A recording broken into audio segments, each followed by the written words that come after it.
Welcome to my tutorial for Acrobat Mission for arcade. This game was actually ported to Super Nintendo as well, actually Super Famicom. It's Japanese only. Very similar, so the port is actually pretty close to the arcade version.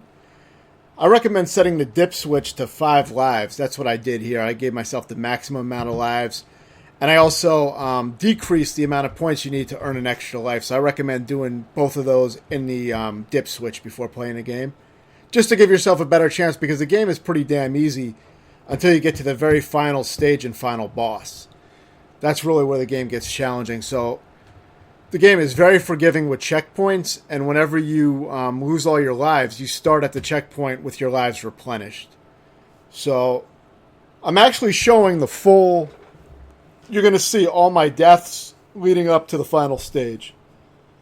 And once I get to the final stage, I edited that part down because this game took me around 1 hour and 29 minutes to beat. So most of that time was spent on the final boss stage, which is very hard. So I'm gonna break down what I did for that the best that I can. But yeah, for the most part, there's not going to be a hell of a lot to say about the actual stages because I kind of blazed through them. And, you know, you can really utilize the ability that, you know, you have a decent amount of lives to get to the next checkpoint. And once you get there, you just hit continue and you're gonna start with your lives replenished. So I was pretty much cruising through on the Super Nintendo and arcade versions until I got to the final stage. Now the Super Famicom one, I call it Super Nintendo because it's the same hardware, so that's how I always label it. But yeah, the Super Famicom version is actually it's definitely easier than this version. But I didn't notice a big difference in difficulty in the actual stages. They probably are harder on the arcade version, as is usual. The arcade, you know, it's faster, less slowdown, more shit on screen. So it probably is a little bit harder. And in the arcade version, you can only set it to 5 lives. In the Super Famicom version, you can set it to 8 lives. So for those reasons, the arcade version is probably harder even on the actual stages. But after playing that Famicom version, the Super Famicom version, I was familiar with the game decently. And it was very, very close port. So I found that, you know, a lot of what I already knew about the game from beating it yesterday was, you know, applicable to this version. So even if it was a little bit harder, I was able to blaze through it until I got to that final stage. The final stage is very hard. If the final stage was as easy as the rest of the game, I would have beaten this game very quickly, you know, maybe in 30 minutes or so, but it ended up taking about 1 hour and 29 minutes. So yeah, quite a bit harder than the rest of the game. So for this boss, if you sweep from left to right and, you know, continue firing, you have a pretty good chance of not getting hit by those bullets. Now, there's going to be a lot of flicker in this video, the way it captures, so you're not going to see the, you know, all the bullets that are on screen as I'm seeing them. Now, anytime you do lose a life, you see I lost my first life here. Anytime you lose a life, you can control your jet and suicide it into an enemy, which is the first time I've seen that in a space shooter, which is pretty unique. The other interesting thing is that a lot of times if you bump into enemies, it just bounces you around. It doesn't actually kill you. That's another thing I haven't seen. So there's 2 unique features, I guess you could say. A third unique feature about this game is that when you pick up bombs, they actually show up on the side of your ship. And so you can see how many bombs you have by looking at your ship. And if a bullet hits that bomb that's on the side of your ship in that specific location, it sets the bomb off. So, you know, those are 3 unique features. They don't necessarily enhance the gameplay or do anything too interesting, but it is cool to see, you know, some unique features that haven't been done before in other shooters, at least that I know of. So I thought that was cool. And it's a pretty solid and good game. The last stage is just, like I said, it's a pain in the ass. But, I mean, other than that, you'll cruise through this game most likely. If you have any experience with these kind of shooters, you're going to blaze through this game. If you're new to shooters, it may still be difficult, but you know, it just depends on your skill level, but anyone who's played through multiple, you know, 16-bit and 8-bit shooters will probably not have any problem with this until the last stage. I could see that being a roadblock for people. But I think I can at least, you know, provide a good base to work with. If you want to beat the final stage, I can give some good advice.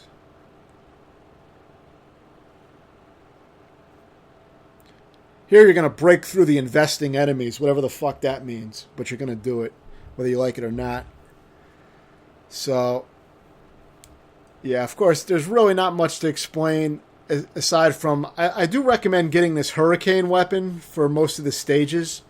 Now, in the Super Nintendo one, I preferred the wave weapon most of the time for whatever reason. But in this, I actually like the hurricane weapon a lot. I think it's better than it is in that Super Famicom version. It really clears out enemies around your perimeter. You know, that way it keeps you kind of safe. You still have to watch out for bullets, and you want to pay attention to these lasers. It gets pretty aggressive in this area, and I did end up playing pretty sloppy. But I didn't get a chance to really practice the arcade version of this level because, as you can see, I beat this area on my first try. This is unedited, so the only edits I did were on the final stage where I edited all the deaths out for the final stage. But aside from that, this is all unedited. And I didn't really get a chance to get used to the changes from the Super Famicom version, you know, which I had this level down pretty well in the Super Famicom version. But in this, I didn't have, you know, I really didn't have time to practice and adjust. It is definitely different. The flow of it is different. So I would have had to at least die on this once and then maybe have a better idea of how to play it better. But see, now now when I start again, I believe when I start again, I may start off. Maybe I did actually have to start from the beginning of the stage. I have to see where this takes me. The checkpoints were very unclear in this game, so I was unable to really edit it. Usually I'll edit deaths out in these kind of games, but in this game, some of the checkpoints were very unclear. I guess this is clear. This is the beginning of the stage, I believe, but some of them are very, very hard to tell because the background with the space is always the same. And it's very hard to tell where the checkpoints are. So I left it all unedited. See, actually, this is a new area, see? It's because these things weren't here before. So I guess I did. When I died, I must have got a checkpoint after those lasers. So it's very hard to tell where these checkpoints are. So I said, I'm better off not even editing this because I didn't really die that much. I didn't lose that many continues on the way to the final boss. So I just left it all in. It's still only like a 33-minute video, so it's short. I didn't have to do too much backtracking, since I did clear the checkpoints pretty quickly. But it also gives you an idea of how the checkpoint system works. You'll see when I lose all my lives where the game starts me off at, so there's no mystery there. You'll see how the game works. A lot of times when I watch videos, I like to see where, what kind of penalties the game has for death and how many continues they give you and lives and all that stuff because I want to know if I'm in the mood to invest in a game where I have to memorize the entire game. I'm not always in the mood to memorize like an entire game. Sometimes I just want to memorize maybe checkpoints, which is a lot. It's more bite-sized. So sometimes I'm more in the mood for a shooter that, gives you checkpoints instead of having to redo the entire level or redo the entire game. Of course, I do all different, I go through all kinds of different games, regardless. But I'm not always in the mood to memorize an entire game. Sometimes I just want something more gratifying in the moment. Same reason I play new games sometimes, because I want to break from rigid memorization. But yeah, this game is pretty memorizable. I mean, the patterns are pretty similar, I think. They probably do change a bit depending on how you move your ship, like a lot of these old games, but you'll get it down, just like any space shooter. And overall, the game is very easy. Unless you're trying to do it on one credit, I'm sure that's hard to do. But yeah, I like this hurricane weapon because it clears shit out around your immediate area, and it shoots forward. It seems a little bit less powerful than the wave weapon, but I found it very good for most of the game. I even ended up using it for the last boss in this version of the game, which I'll explain. But yeah, so for this part, when the enemies stop, they're going to fire at an angle. Obviously, I didn't really have much time to practice this. You see, I messed that up. But let's see where it starts. I think it starts you very close to the boss, though. Not right, it doesn't start you right at the boss, but you're not that far back if you die. So, it's pretty easy to get back there. After you kill these few enemies, you'll be right back at the boss, and you'll have all your lives back. So, it'll be much easier. I got there with 0 lives, so, I didn't really have time to really learn too much about it. It is very similar, though, to the one on the Super Famicom, but I think, as with everything in this version of the game, it's probably a lot more aggressive than the Super Famicom one, a lot faster, just because of it being an arcade game. But I was surprised how good the port was for the Super Famicom. It would have been a cool game to get in the US. I mean, it's short. It wouldn't take that long to beat, but it was still cool. I mean, it's no R-Type 3 or anything like that, but it's still It's a good, solid shooter. Nothing great, but definitely worth experiencing. I've been checking out a lot of shooters lately on the PC Engine CD, and there's so much to explore on emulation with the the Hyperspin setup. I have tens of thousands of ROMs and games on there, so it's just like I never know what I'm going to get into. I just kind of usually go on there without a plan, but not always. But yeah, so you're going to want to do better than I did here. This is not really, like I said with a lot of my videos, this one really wasn't designed as a tutorial. This is just me playing through the game, and I'm just giving my commentary on it. But in this attempt, I was playing a lot worse than I did when I first got here with no lives. So yeah, this was very sloppy. So I'm not going to try to pretend like I had this down. I did do this a lot better on the Super Famicom version, but I was more just playing and reacting to it on that version. I didn't really have it mapped out. So, but obviously when they do stop, they are going to fire at an angle usually. So you just got to get used to where they're going to fire. There's a pattern to it, but I'm not going to pretend like I got it down. I can give good advice on the final stage. Really what I should have done is made a tutorial on just the final stage, but it's kind of hard to present that. I mean, it's not as presentable. I mean, what is it going to be, like a final stage tutorial for a game that nobody's even going to play? I mean, nobody's probably even going to watch this tutorial of the full game, but I figured it would be more entertaining to have commentary throughout the whole thing. I don't really like to divert, go off topic too much, even when there's not much to say. I try to keep it focused on the game, but sometimes it does go into rambling when there's not much to say. But the final stage is worthy of a tutorial. The final stage is tough. So I figured I'd just do the full game. It's only 30-something minutes. It's not, difficult for me to put together a tutorial for it.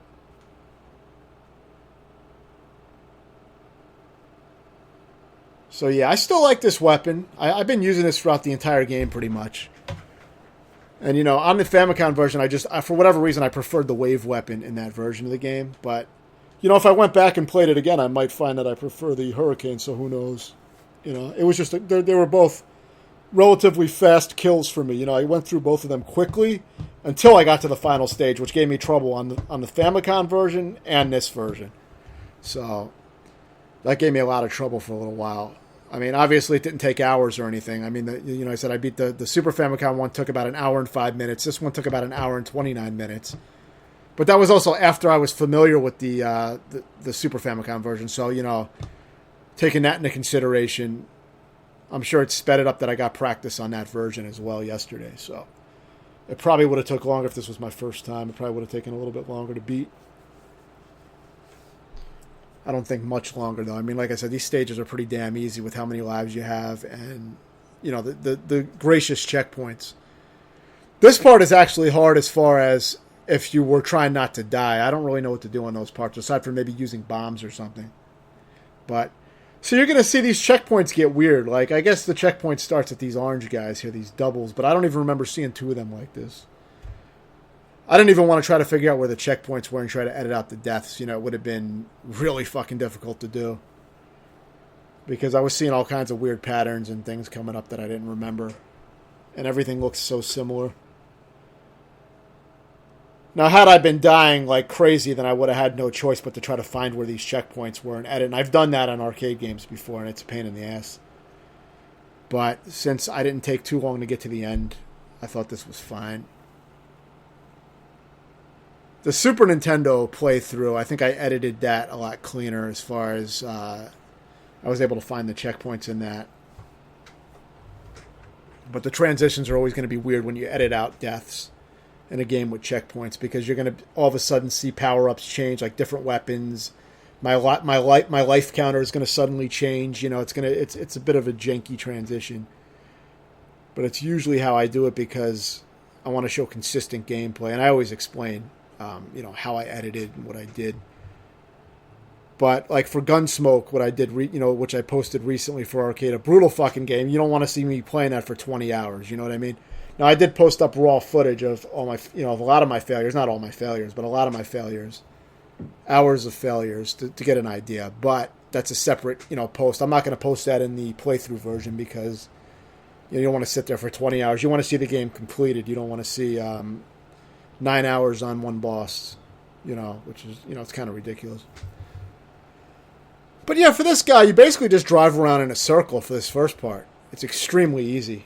I mean, if you don't want to sit there and fire for too long, you can just keep driving around in a circle. I mean, you'll get them all eventually. But that's up to you how much you want to try to fire on them and stay in one spot. And then after that, I mean, this is very easy pattern to dodge for the most part. You might lose a life, but it's pretty damn easy. And after you blow up these two spinning things, I believe there's only one part left to this boss. Now, I got pretty sloppy here, but like I said, I had so many lives from, getting my lives replenished that it wasn't a big deal. So now this part can take, I think after this, there's one more form to this, but yeah, see, after you blow that part off, that part's very easy. After you blow that part out, then you got these flames that come very close to the bottom of the ship where you're trying to shoot at. So you got to be careful when you're circling around, but you want to go in small circles, I think is the idea. And just kind of go in these little small circles. And remember, you can drive over the actual boss. You can touch a lot of stuff in this game that's actually in the background and doesn't hurt you. It's deceptive. So you can drive over the boss. You don't have to try to dodge the boss's body or anything. You just have to watch out for the projectiles. But, if you set the dip switches like I did, you're going to have some leniency there. Now, there's a move that I don't mention because I don't use it, but you may want to use it.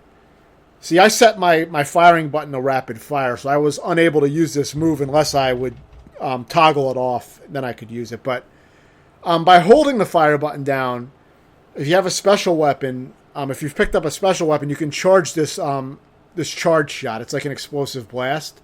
I think it varies depending on the special weapon you have equipped, either the Hurricane or the Wave. There's only two weapons in this game that I know of, the Hurricane and like the Wave, if you want to call it that, the W and the H. I don't know why I call it the Hurricane, but yeah, because it does spin around a lot. Maybe it says Hurricane. Yeah, that one said Wave. But if you see, I set my fire button to rapid fire. That's why I'm always firing rapidly. You could, of course, just mash the button if you want. I usually exploit rapid fire whenever I can, since my controllers pretty much all have it for all the different systems. So I will exploit that when it works well in a game. But I was stubborn and decided not to use the charge shots because I only found that it might be useful for the final boss. Maybe it would kill him a little faster if I incorporated it, but the problem was I needed to focus so much on getting in on the openings on the final boss that if I was trying to focus on charging shots or grabbing power-ups or doing anything else, I pretty much always got hit by the final boss and killed. So I decided to simplify things, and I've said this before, if you narrow your focus down and you make something as simple as possible and there's less for your brain to try to compute, a lot of times you have a much better chance. I mean, it might take you longer to beat the boss as far as it might, you might have to, shoot at him for a longer time, but if you can consistently dodge for a longer period of time, then you're going to be better off. You'll eventually beat it. You get into a pattern and a rhythm. So, I mean, you don't have to do that. If you want to beat it faster, you can go that route as well. But I find by narrowing things down, it does make stuff a lot easier in games in general. It's something I use a lot. I mean, as I mentioned, Gunsmoke, I really had to focus my mind a certain way to get through those sections. Trying to compute too much was just overkill. It would just be too much to try to adapt in the moment on that game. So yeah, not much to say here. If you can, try to destroy those turret guns. I mean, this Hurricane attack is good because it has a wide range, so it can kind of take them out, but it's pretty weak. So you can try to take out as many as you can, but if you get too close to those guns, they shoot you very easily. So try to move around as you're doing it, obviously, and take out which ones you can. But your first time through here, you're probably going to lose some lives on it, like I did. And it's not a big deal. You can kind of just muscle your way through these areas and just take the damage, because you get checkpoints pretty frequently, so you're probably not going to be sent too far back if you lose all your lives here. And as I said, there's no editing here, so you're seeing exactly how the game punishes you when you die. So now this is kind of a unique thing with this track moving around and you're trying to shoot these guys. It can be tricky not to get hit here. The good news is that this is a checkpoint. If you die on this track, which I think I ended up wasting all my lives on this track area, you're going to start back right at the beginning of the track with all your lives. So very, very easy. See, I continue here and I start back right at the beginning of this little track. So if you got here, you got to the checkpoint. And it's a little tricky. Your main focus is not worrying about touching the enemies, because all the enemies will do is bounce you around if you hit into their bodies. So don't worry about that. Focus on trying to dodge the bullets and trying to gun down as many as you can so the screen doesn't get too wild and dense with all these enemies. If you can reduce that, I think it gives you a better chance. And you can also try to suicide into the enemies as you drain your lives. But this track section is really not that long, so you'll get through eventually.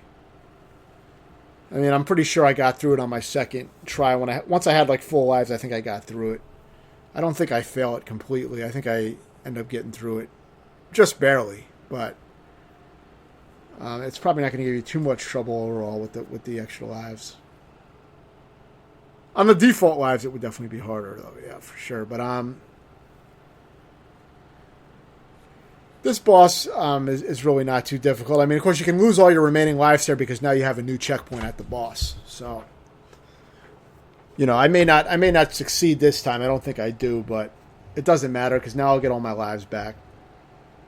The game often gives you power-ups during the boss fights too, so that helps. Even though you start with no power-ups, you get them pretty fast. I think the pattern here in the beginning is just doing some simple circles for the missiles, but it gets kind of tricky when he starts shooting out those large orange blasts. But like I said, you can kind of just bust your way through here. Like, I'm not giving advice to do a 1cc run or no death run because I didn't do that, so I don't have any tips for that. I didn't get the game down to any level of mastery, just enough to win.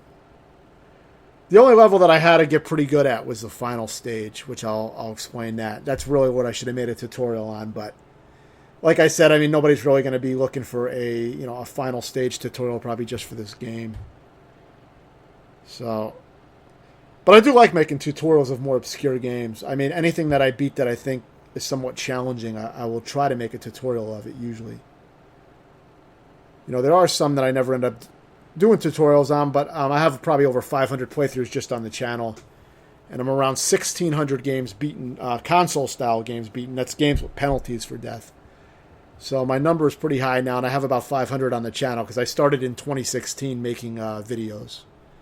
Aside from my Gym Power video, which is probably from Gym Power for Super Nintendo, which is probably from like 2014, 2013, but I used a different way of capturing that. I had somebody capture it for me. But from 2016, I've had, these are all my playthroughs that I've posted up since then. And there are some games that I could go back to and make tutorials for because I didn't have a microphone until a little bit later. So sometimes I'll go back and refresh my memory on them and make tutorials. I recently, a few years later, made a God Hand tutorial for God Hand on hard mode, which I recommend checking it out if you're into those kind of extreme modes in games. That was a good one. That was a hard game. And one of the hardest games on the channel is probably Gunsmoke for arcade that I recently finished a tutorial on. So check that out if you're interested in that kind of shit. This boss, not much to say. First, you obviously want to take out these smaller turrets, and then you go for the large one. But I get the pattern down a little bit late. I was playing sloppy at first. But yeah, if you get this hurricane weapon especially, you can kind of just go around in circles and avoid most of the shit. Now, sometimes you may want to go back around the other way, because if you're at the edge of the screen, you don't want to circle around necessarily and get shot. You can touch the boss, but you can't touch the projectiles. So if you're at the edge of the screen, it's very easy to get hit. So you don't want to be like right on top of the turret, because it'll just shoot you. But yeah, with a little more practice, this probably would have been pretty easy to beat without losing a life. For the most part, it's a pretty easy boss once you get it down. I was playing it like shit here, but as you can see, I didn't really have much time to get in the rhythm of it. I didn't remember exactly what I did yesterday on the Super Nintendo one, and the patterns may be a little different on that version. It is definitely I think it's probably a little slower on the Super Nintendo or Super Famicom, but. So now I believe we're on the final stage. This is the hardest part of the game. This is really what will determine if you're going to beat it or not. Is if you get past this. It's a bit of a, this can be a little bit of a wall for some players. It was irritating me until I woke up today and played it fresh. But last night I was not in a fresh state of mind to beat it. But yeah, what you want to do here is you want to clear out all the enemies here without losing a life. So for this beginning part, I like to get in this corner and try to shoot most of these blue guys and take out as many as I can in that left corner. I find that's it's not safe, but it's a safer area to kind of where you can make minimal movements to dodge the bullets and try to gun down as many as you can. Now, once you get this power up, you've beaten the hardest part of the enemy phase. Because the hardest part is trying to get through those enemies without losing a single life. Once you get the power up, then you have a much better chance of not dying for the rest of these enemies. But it's still, as you can see, it gets very dense and it gets difficult not to get hit. Remember that if the enemies come to the side of your ship, you can burn them with your burners. It automatically does that, so you can get extra damage. And I should have mentioned that in the beginning of the tutorial. But that's another way to damage enemies. Since you can bounce off the enemies and touch them, you can use your burners on them and burn them when they get to the side of your ship. Of course, if they fire a bullet at you while you're trying to burn them, you're gonna die. So it is not the safest thing to do always, but you'll get used to what you can get away with.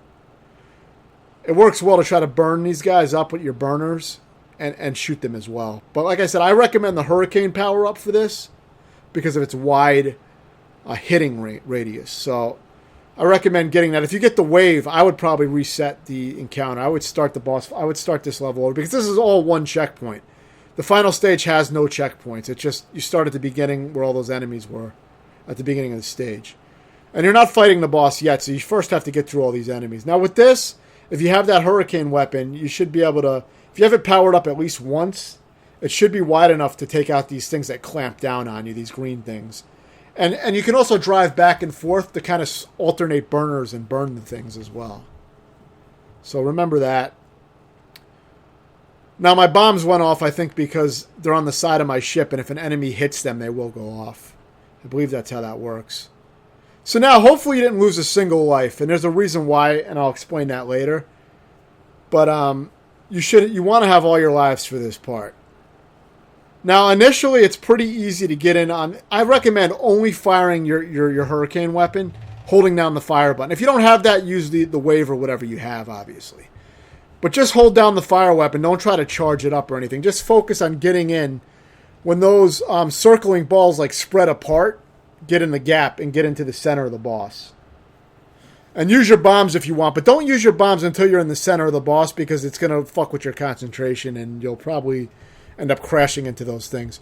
Now, when you see these things circling around, try to move in the flow of those circling orbs.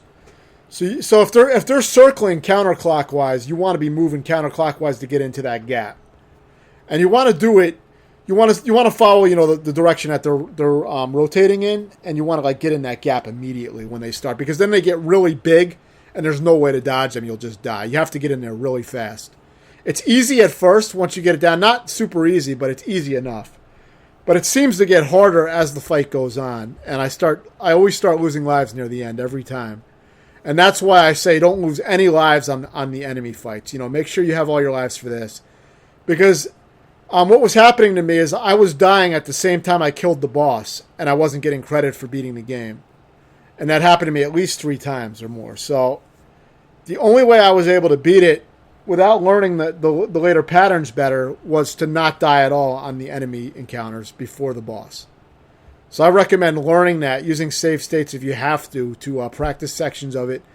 I just learned it by dying a lot, and eventually I was able to not die. The main part I would die on was the first part when you have no power-ups, and you have to take out all those blue guys. And I wasn't always getting to the Hurricane power-up in time, because if I lost a life on that, then I knew I was probably going to not have enough lives to beat the final boss. Because you'll see it comes down to the final life. Because I never figured out how to dodge these final, where these orbs spread out. I never figured out how to get in there without getting hit. And I was rarely able to get in there without taking damage. I'm sure there's a timing to it. It's just so your ship is so slow and it's so hard to determine how to get in there that I never figured it out. I tried practicing from the halfway point of the boss fight where the orbs got more difficult, and I still couldn't figure it out. Maybe if I put more time into it, I could figure it out, because I had trouble with the Super Nintendo one, but the Super Famicom one. But the Super Famicom one doesn't change patterns midway through the boss fight. This one gets harder midway through the boss fight, which is odd. So the Super Famicom one, once I learned the pattern, I was good. I didn't have to worry about trying to learn anything else. I was able to get into a flow with that. But this one, for some reason, it gets much, much harder to get in there. So you can try practicing it and learning it, or the alternative is just learn how to get in there, in the middle with the final boss in the initial half of the fight, and then try your best to get in there. But if you die, you can still survive if you get there with enough lives. That's why I recommended setting the lives to the maximum and the dip switch. It gives you a much better chance on that part. Otherwise, that part's going to be a lot harder. So yeah, the main thing is just learn that first part with all the enemies. Learn how to beat it without losing a life. It is hard to do that, but it's not super hard. And if you do that, you have a very good chance of beating the boss once you practice the initial patterns. Make a save state at the boss and practice the initial patterns of just getting in there fast. And just hold down the fire button. Don't worry about doing charge shots or anything fancy. Just, hopefully you have a rapid fire control. You don't have to mash the button. But if so, just keep mashing the button and just worry about getting in there when you can. And that should be good enough. If you have any questions, let me know, and thanks for watching.